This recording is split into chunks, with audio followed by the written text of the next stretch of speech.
কোন ব্যক্তি যদি ঈদের জামাতের আগে যদি গরু জবাই করে দিলে ওই ব্যক্তি কুরবানি হবে, আবার কুরবানি দিতে। যেমন ধরুন ঢাকা সিটির ভিতরে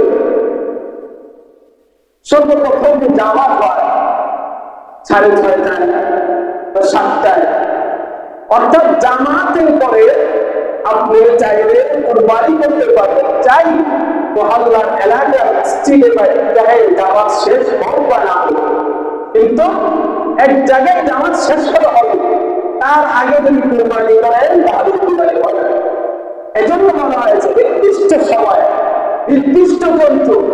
তার জন্য সবাই বলেন কার জন্য? আমাদের বলতে মনে হয় একটু লজ্জাবোধ হয়। কার জন্য কুরবানি হবে? আরো জন বলে কার জন্য কুরবানি হবে?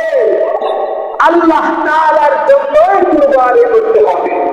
আমি 10 কোটি টাকার মালিক, আমি যদি একটা 10 লক্ষ টাকা দিয়ে দাঁড়িয়ে কুরবানি না করি তাহলে মানুষ কি বলবে? এই নিয়তে কুরবানি করলেন, আপনি এই কুরবানি করবেন। যাকাত মানুষের উপর ওয়াজিব হয়, তার সম্পদ যে পরিমাণ থাকে তার যাকাতও আছে সেই পরিমাণ আছে। এই ব্যক্তির উপর যদি 1 কোটি টাকার যাকাত আছে, সম্পদ থাকে, তাহলে প্রতি কোটিটা আসবে 2.5 লক্ষ টাকা। কিন্তু আপনি যদি বলেন না আমার উপর কুরবানি ওয়াজিব, কুরবানির সময় হয়েছে, আমি এখন 2 কোটি টাকার মালিক, 5 লক্ষ টাকা দিয়ে কুরবানি দিতে হবে, এটা আপনি এখতিয়ার। আপনি আল্লাহ তাআলার জন্য কুরবানি করবেন। আপনি যদি চান একটা 12,000 15,000 টাকা দিয়ে বিক্রি জবাই করতে, আপনি সেটাই করবেন, কোনো সমস্যা।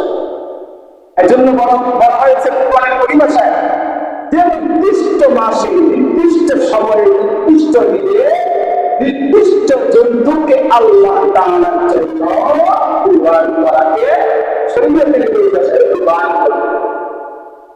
আমাদের এই কুরবানি পৃথিবীর সর্বপ্রথম মানুষ, সর্বপ্রথম নবী আদম আলাইহিস সালামের যে 2 পুত্র হাবিল কাবিলের ঘটনা, এই ঘটনা যদি আমরা শুনি তাহলে বুঝতে পারবো কুরবানি আমাদের কোনো নতুন কিছু না। পৃথিবীর মধ্যে যখন আল্লাহ তাআলা মানুষ প্রেরণ করলেন, আদম আলাইহিস সালামকে প্রেরণ করলেন বা হাওয়া আলাইহিস সালামকে পাঠাইলেন, দুনিয়ার মধ্যে কোনো মানুষ ছিল না।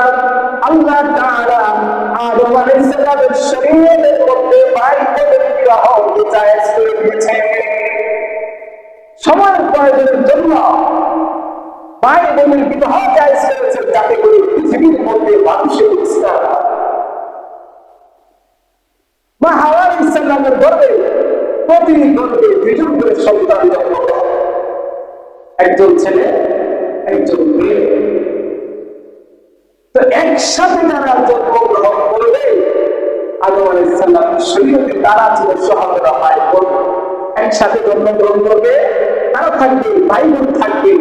কিন্তু পরবর্তীতে যারা জন্মগ্রহণ করবে, প্রথম গর্ভে যারা জন্মগ্রহণ করেছে তাদের সাথে ভাই বোনের সম্পর্ক থাকবে। এজন্য আল্লাহ তাআলা আদম আলাইহিস সালামের শরীয়তের মধ্যে প্রথম গর্ভের ভাই, দ্বিতীয় গর্ভের বোন, প্রথম গর্ভের বোন, দ্বিতীয় গর্ভের ভাইয়ের সাথে তাদের মধ্যে বিবাহকে আমরা তাআলা জায়েজ করেছিলেন সময়ের প্রয়োজনে। আদম আলাইহিস সালামের 2 পুত্র ছিল, হাবিল আর একজন নাম কাবিল। হাবিলের সাথে যে জন্মগ্রহণ করেছে তার নাম ছিল রেজা। ব্যক্তি একটু কালো বর্ণের ছিল, অসুন্দর ছিল। আর কাবিলের সাথে যে জন্মগ্রহণ করেছে তার নাম ছিল আকলিমা, দেখতে শুনতে সুন্দর ছিল। আদম আলাইহিস সালামের শরীয়তে আল্লাহ তাআলা ভাই বোনের বিবাহকে জায়েজ করেছেন, সে অনুযায়ী হাবিলের বাক্যে পড়ে কাবিলের সাথে যে বোন জন্মগ্রহণ করেছে, বাস্তবে প্রথম সহকারে সেটা না। হাবিলের সাথে বিবাহ জায়েজ হয়, কাবিলের সাথে যে বোন জন্মগ্রহণ করেছে ওই বোনের সাথে।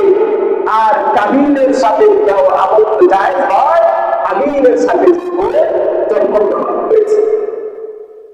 কাবিল নারাজ, আমার সাথে যে বোন সুন্দরী, আকলিমা সে আমার সাথে হয়েছে, জন্ম হয়েছে, আমি তাকে বিবাহ করব।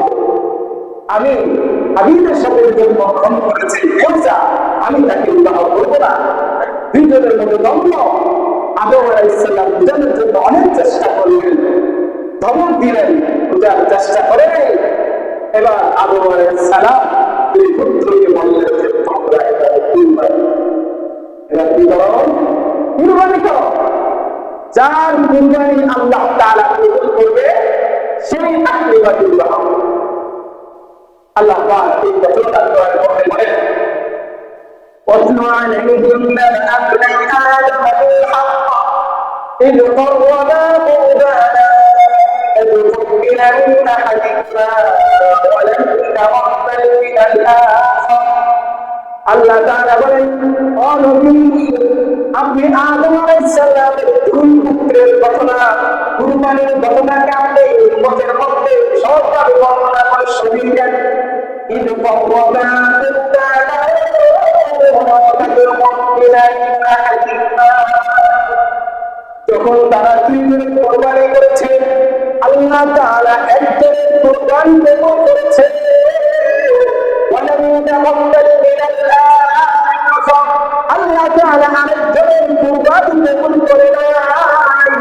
আমি কাবিলকে কুরবানি করব এবং কুরবানির নির্দেশ আসলো, আমি সে পশু পালন করতে, তার পশুগুলোর মধ্যে যেটা ভালো, যেটা মোটা তাজা, ওইটা আল্লাহ তাআলার জন্য কুরবানি করে দিলেন। কাবিল ছিল মক্ষী, শস্য ফলাইত, শস্যের মধ্যে যেটা নিম্ন শ্রেণীর শস্য ছিল সেগুলো কুরবানির জন্য পেশ করলেন। কিন্তু আল্লাহ তাআলা কাবিলের কুরবানিকে কবুল করেন নাই, আল্লাহ তাআলা হাবিলের কুরবানি কবুল করে নিয়েছে।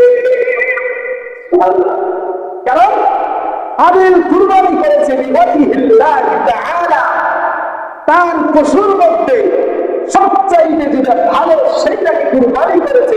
আল্লাহ তাআলা দেওয়া মাল, আল্লাহ তাআলা দেওয়া জান আমি আল্লাহর পথে কুরবানি করব, এর মধ্যে যে সেটা বিপদটা করা খুব কষ্ট। ولم يتقبل من الآخر قال لا أقبلن قال إنما يتقبل الله من المتقين।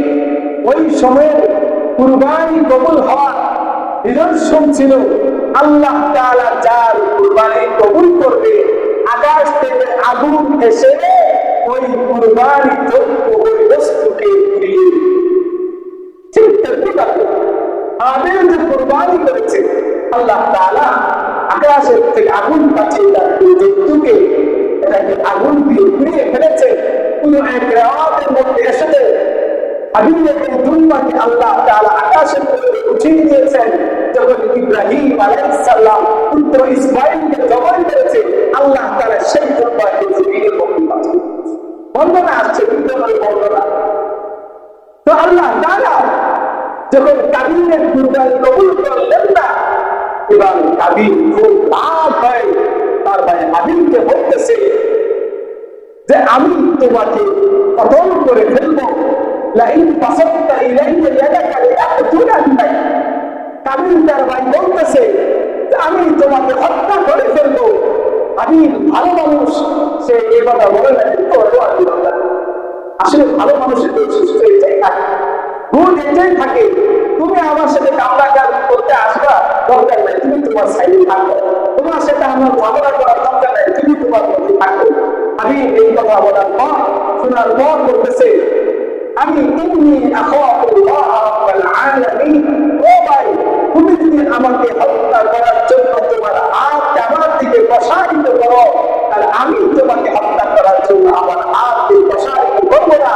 কারণ ইন্নী আখাফুল্লাহ রাব্বাল আলামিন, বিশ্বজাহানের প্রতিপালক মাওলানা আল্লাহ। আমি এই কথা উত্তর দিয়ে দিলেন। ঘটনাক্রম লম্বা ঘটনা। এক পর্যায়ে হাবিলকে হত্যা করেছে আল্লাহ তাআলা। পৃথিবীর মধ্যে হত্যাকাণ্ড ওই সময় থেকে জানিয়ে দিয়েছে, প্রথম হত্যাকাণ্ড। তো বলতেছিলাম যে আদম আলাইহিস সালামের দুই পুত্রের হাবিল কাবিলের কুরবানির ইতিহাস হচ্ছে, আমরা যে কুরবানি করি, আমাদের কুরবানির সম্পর্ক হচ্ছে এটা ইব্রাহিম আলাইহিস সালামের সাথে। যে ইব্রাহিম আলাইহিস সালাম তিনার পুত্রকে জবাই করার জন্য, আল্লাহ তাআলার আনুগত্য প্রকাশ করার জন্য, বাবা জবাই করার জন্য আর সন্তান জবাই হওয়ার জন্য যেইভাবে আল্লাহ তাআলার সামনে আনুগত্য প্রকাশ করেছে, ওই ইতিহাস, ওই ঘটনার সাথে সম্পৃক্ত হলো আমাদের কুরবানি। হযরত ইব্রাহিম আলাইহিস সালাম ৮৬ বছর বয়সে আল্লাহ তাআলার নিকট দোয়া করলেন। সময় নাই, ইব্রাহিম আলাইহিস সালামের জিন্দেগি ছিল পরীক্ষার সম্মুখীন। নমরুদের আগুনের মধ্যে পড়েছে আল্লাহ তাআলাকে সন্তুষ্ট করার জন্য। বিশাল মহা পরীক্ষা। শিশু ইসমাইল হাজেরাকে মরুভূমির মধ্যে রেখে এসেছে, লম্বা ঘটনা, কিন্তু তিনার জীবনের সর্বশেষ যে পরীক্ষা ছিল, আল্লাহ তাআলার নিকট ৮৬ বছর বয়সে দোয়া করলেন, রব্বি হাবলি মিনাস সালিহিন।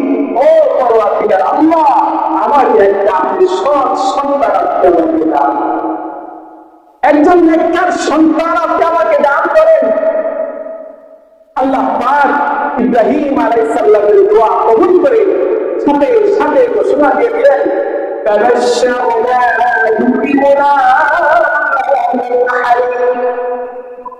আল্লাহ তাআলা বলেন, আমি তোমাকে এক সহনশীল গোলাম সুসন্তান দিয়ে দিলাম। এমন সহনশীল গোলাম, এমন ধৈর্যশীল গোলাম হবে যার ধৈর্য পৃথিবীর ইতিহাসে কিয়ামত পর্যন্ত নজির হয়ে থাকবে।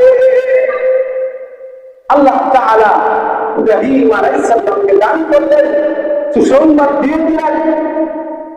বা হাজেরার গর্ভে যে শিশু সন্তান জন্মগ্রহণ করেছিল, আল্লাহ তাআলা যে সন্তানের সুসংবাদ দিয়েছিলেন ইব্রাহিম আলাইহিস সালাম, সেই সন্তানের নাম রাখতেন ইসমাঈল আলাইহিস সালাম।